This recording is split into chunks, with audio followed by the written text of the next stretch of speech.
Now examples based on the binding energy per nucleon. If mass equivalent to 1 mass of proton is completely converted into energy, then determine the energy produced. To solve this question, we use equation E is equal to mc square, and for 1 AMU, that is 1 mass means 1 AMU.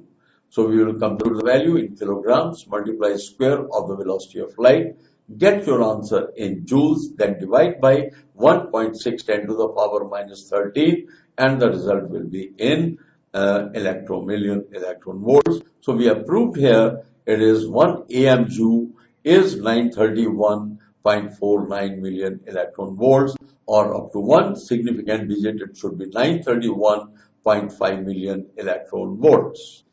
If the mass equivalent to 1 mass of electron is completely converted to energy, then what is the energy liberated? So again we have to use E is equal to mc square, compute the value of m, compute the value of c, and get the energy in joules, divide the number by 1.610 to the power minus 13, and the answer will come in million electron volts, and it will be 0.5 million electron volts. Now the next question is in the same way. We have to find the result in kilowatt hours. You can remember that 1 kilowatt hour is 3.6 into 10 to the power 6 joules, or 36 into 10 to the power 5 joules. So our question is that mass defect in the formation of helium from hydrogen is 0.5%, then energy obtained in kilowatt hours in forming the helium from 1 kilogram of hydrogen. So we again use the formula E is equal to mc square.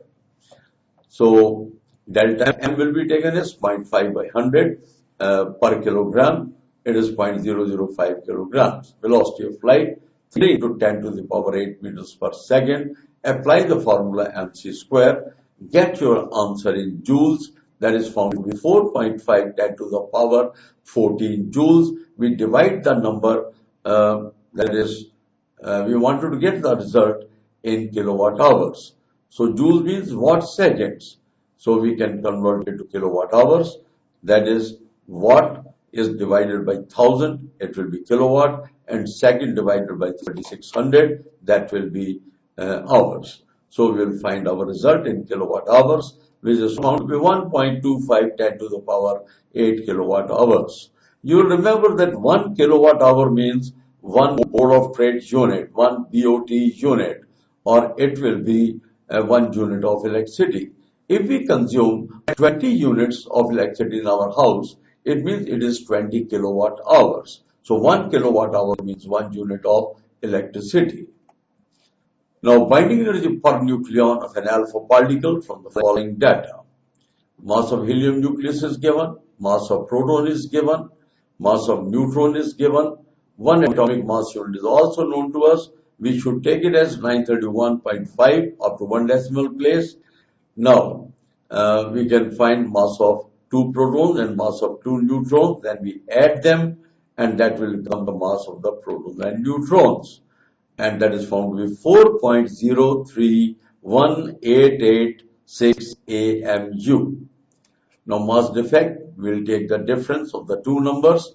Mass defect is calculated, and that is multiplied by 931.5 to get our answer in million electron volts, because 1 atomic mass unit is equivalent to 931.5 million electron volts.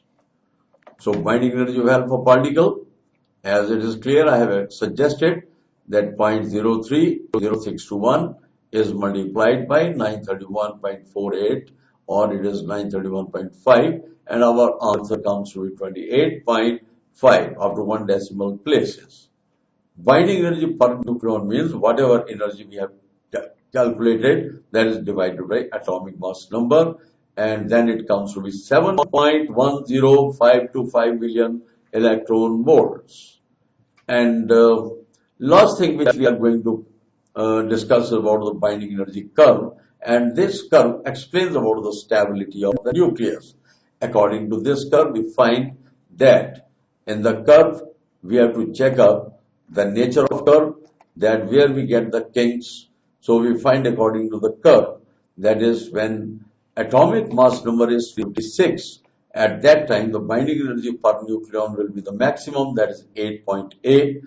So atomic mass number 56 is for iron nucleus, that is 26, iron 56. So this nucleus has peak value of the binding energy, that is 8.8. And other cases you are finding that mass number is on the x-axis, whereas binding energy per nucleon on the y-axis. We find that if the mass numbers vary from 2 and towards 16 or 20 or 30, then we will find that the binding energies will be about 8 million electron volts, but for the heavy nuclei, they will be less than 8 million electron volts. That is what we are finding from the binding energy per nucleon graph. So now we come to the main concept, nature of the curve as it is shown in the figure. Helium, oxygen, etc. These are the nuclei with 8 MeV and the peak value is 8.8. That is for mass number 56. That is the iron nucleus. And when we come towards 238, the binding energy per nucleon will drop and it will be less than 8 MeV and will drop to 7.5. Well, the next thing is the curve plotted between the binding energy per nucleon and the mass number is known as the binding energy per nucleon curve. The curve shows that binding energy per nucleon first increases and it attains a maximum value and then decreases. So it goes on increasing up to 56 mass number, and after 56 mass number, the curve goes on decreasing. The average binding energy per nucleon in heavy nuclei will be approximately 8 MeV. The positive value of binding energy per nucleon for most nuclei indicate that all the nuclei are stable. Now, from the binding energy per nucleon graph, our analysis is that is if mass number 30 is less than A and A is less than 170, that is mass numbers vary from 30 to 170. The nuclei are more strongly bound than those for A greater than 170 or A less than 30. So if the mass number exceeds 170 and the mass number less than 30, then binding energies per nucleon will fall. Light nuclei can fuse and form a heavy nucleus and release energy. This is called fusion, which we will discuss in the coming portion. The stable nuclei have N by P number, and normally 1 or it can exceed up to 1.4, and this is what indicated in the binding energy per nucleon graph.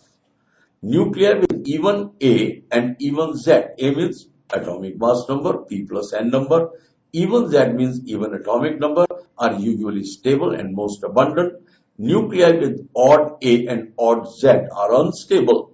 In general, the nuclei with odd Z and even A are also unstable, with exceptions like helium, that is hydrogen nucleus, deuterium nucleus, lithium nucleus, the boron nucleus, and nitrogen nucleus, which are stable. The heaviest stable nucleus is 83 bismuth 209, half-life that is greater than 2 into 10 to the power 16 years, greater than the age of the universe. All nuclides with Z greater than 83 are unstable. This is indicated in the binding energy per nucleon graph.